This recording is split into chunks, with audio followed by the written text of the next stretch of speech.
This is Karl Moore talking management for the Globe and Mail. Today, I'm delighted to speak to Michael Useem, who's a senior professor at the Wharton School at the University of Pennsylvania. Good morning, Michael. Karl, good morning. Nice to have you here in Montreal. Mike, your latest book is about doing business in India. That is right. And what we can learn from Indian management. What are some of the things you got in your work? Well, we can learn a lot in that Indian companies are on an incredible roll. They're often 30–40% annual growth per year. So we set out to find the secret of their success, and we came out with 4 themes that are somewhat distinctive for Indian business. As we do write in the book, we think that Western business, Canada, US, Western Europe can all take a look at these 4 qualities and learn something from them. So what are the 4 qualities, Mike? In a nutshell, it comes down to these 4 distinctive approaches. Everything else pretty much the same in India, US, and Canada.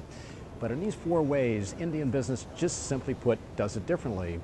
They're number 1, more inclined to be involved in we call it a holistic engagement with employees. They focus on employees.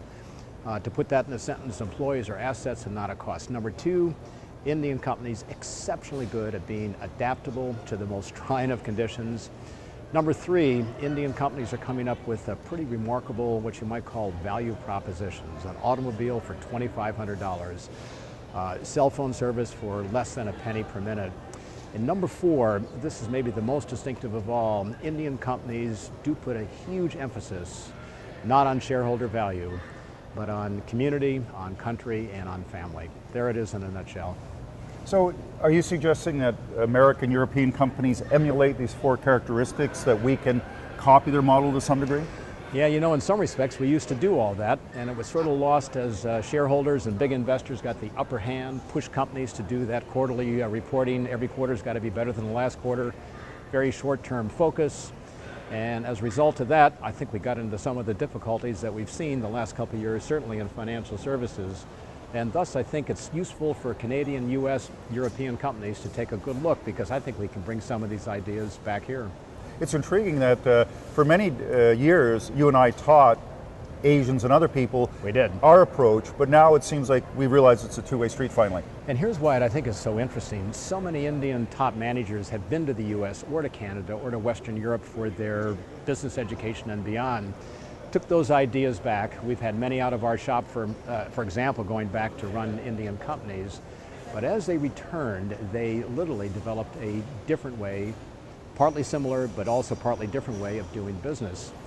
And thus they've taken the best of what we have to offer and brought forward 3 or 4, we say 4 additional ways to make things happen, which I think at this point we ought to re-import back here. What do you think of the 4 as the most challenging for North American companies? I think in some respects the most challenging, but also the most important, is for company managers to rethink how they portray what they're doing. Indian managers rarely talk about shareholder value. If you look at a typical annual report of an Indian company, there it's all about employees, it's about purpose, it's about mission, it's about giving to the country what people need by way of inexpensive phone service or an automobile they can afford. And I think in that sense, this is different from what we often find, certainly in the US, where the drumbeat for shareholder value, it's what executives describe at their annual meeting, it's what they put in the annual report.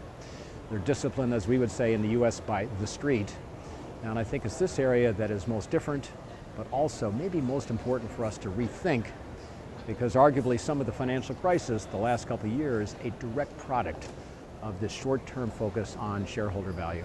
Part of this is for an Indian, they're excited about their country, they're excited about the stunning progress over the last 20 years. Are they ever? How do we get Americans, maybe the recession will provide Americans impetus to sense a real sense of national pride and a sense of we want to go somewhere again. Yeah, and I think we've all come to appreciate that the world is our classroom these days, and to focus only on how we do it in a Western setting, we've done that for many decades, is probably going to be increasingly a mistake. We've got to look to China, we need to look to Brazil, we need to look to India for examples.